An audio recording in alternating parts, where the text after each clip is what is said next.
Pourquoi on entend partout que tous les régimes échouent? Si je vous disais que c'était faux et que le vrai problème, ce n'était pas le régime lui-même. Je suis Tom le Diète et c'est ce qu'on va voir dans cette vidéo. Voyons les choses clairement. La perte de poids, ça repose sur un principe qui est très simple. Attention, je ne dis pas que c'est facile à faire, hein. Je dis juste que le principe est très simple. Vous devez dépenser plus d'énergie que vous n'en consommez. Créer un déficit calorique. Et ça, quel que soit le régime que vous suivez, que ce soit Weight Watchers, Dukan, un régime au chou, le cétogène ou d'autres régimes ultra stricts, ils vous mettent tous en déficit calorique. Donc, si tu suis un régime et que tu perds du poids, c'est qu'il a fonctionné. Simplement, le contrat est rempli. Mais pose-toi la question un tout petit peu différemment.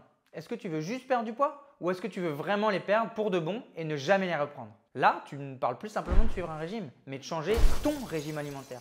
Et ça, c'est une approche qui est complètement différente, hein. Passer d'un régime temporaire à une nouvelle manière de manger au quotidien, c'est ça le secret de la vraie transformation qui dure. C'est pas seulement une question de kilos à perdre, mais de créer des habitudes qui permettent de ne pas les reprendre. Alors je reviens à la question initiale. Pourquoi un régime échoue?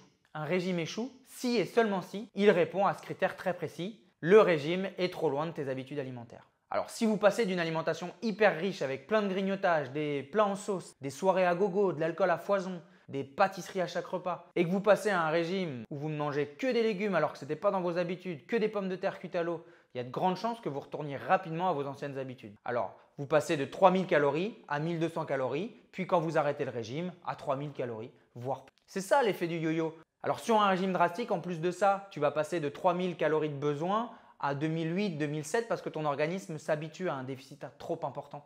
Mais au-delà de ça, la frustration de ce régime et toutes les habitudes que tu n'auras pas conservées vont surtout faire que tu vas te retrouver en excédent calorique rapidement après le régime. Bon, avant que tu quittes la vidéo, je vais quand même te donner la meilleure méthode pour perdre du poids et surtout ne jamais le reprendre. Analyse ton alimentation et commence par changer tes mauvaises habitudes. Celles qui vont avoir un impact lorsque tu vas reprendre une vie normale. C'est la phase préparatoire d'une perte de poids. Cible celles qui ont un réel impact sur l'apport énergétique en premier et corrige-les.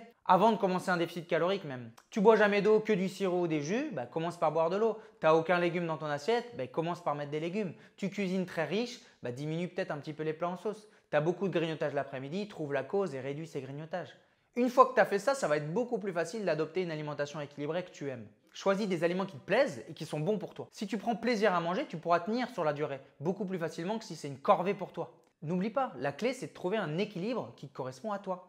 Ensuite, il va falloir que tu apprennes à écouter ton corps et que tu sois attentif à tes signaux de faim et de satiété pour éviter de manger plus que ce que tu as besoin. Mange quand tu as faim et arrête-toi quand tu te sens rassasié. Alors, il y a des personnes qui n'ont pas ce sentiment de rassasiement, je suis d'accord. Mais en tout cas, si c'est possible pour toi de le retrouver, il faut que ton esprit reconnecte aussi avec ton organisme. Ça semble simple, mais beaucoup d'entre nous ont perdu cette connexion avec nos sensations de faim. Ensuite, bouge régulièrement, mais trouve une activité qui te plaît. L'activité physique permet d'augmenter la dépense énergétique et donc ça permet d'être en déficit calorique sans avoir à toucher à l'alimentation. Si tu aimes danser, cours moins et danse plus. Si tu aimes marcher en plein air, fais-le. Le but est de trouver une activité que tu apprécies pour que tu aies envie de la faire presque chaque jour. Et si besoin, fais-les varier. Un jour, tu vas à la piscine, la semaine d'après, tu vas à la danse, la semaine d'après, tu fais du basket. Enfin bref, il y a énormément d'activités physiques. Trouve celle qui te convient. Mais au-delà du poids, l'activité physique, c'est ce qui te permettra de sortir de la sédentarité. Si tu te mets à faire du sport, tu n'auras pas envie de gâcher tous tes efforts en mangeant mal, donc tu mangeras mieux. Et comme tu feras une activité, tu auras envie de mieux manger. Bref, tout ça, c'est un cercle vertueux. Fais des changements progressifs et durables. Les grandes révolutions alimentaires, ça ne dure jamais, hein. Adopte des changements petits mais significatifs que tu pourras tenir sur le long terme. Ce n'est pas un sprint, c'est un marathon. Tes mauvaises habitudes, elles se sont installées petit à petit aussi. Donc ça va être compliqué de tout changer d'un coup. Ne te dis pas que tout doit être parfait à 100% du temps. Apprends à accepter les écarts et à ne pas les voir comme des échecs. C'est justement ça qui va te faire durer dans le temps. Si tu refuses justement un restaurant avec tes amis ou plusieurs restaurants avec tes amis parce que tu es en perte de poids, tu vas te frustrer et ça ne fonctionnera pas sur le long terme. La perfection, elle n'existe pas. Et c'est tout à fait normal de profiter des moments où l'on mange différemment. Évidemment que ces moments, ils ne peuvent pas composer toute ta semaine. Et s'ils sont plus présents, il faudra peut-être faire des efforts dans ces moments-là. Et le dernier conseil que je peux te donner, c'est qu'il y a autre chose qui compte que le poids. Focalise-toi sur autre chose. Mieux manger, ça t'évitera les coups de barre. Tu auras une meilleure peau, un meilleur sommeil, plus d'énergie. Trouve-toi d'autres marqueurs de réussite que le poids. Finalement, perdre du poids et surtout ne jamais le reprendre, ce n'est pas qu'une question de régime. C'est une question de mode de vie.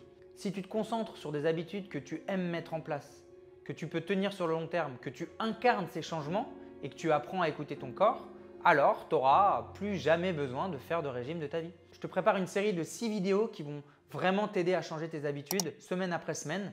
Donc si ça t'intéresse, dis-le moi en commentaire. Like la vidéo si elle a pu t'aider. Abonne-toi pour ne pas rater les prochaines. Bye bye.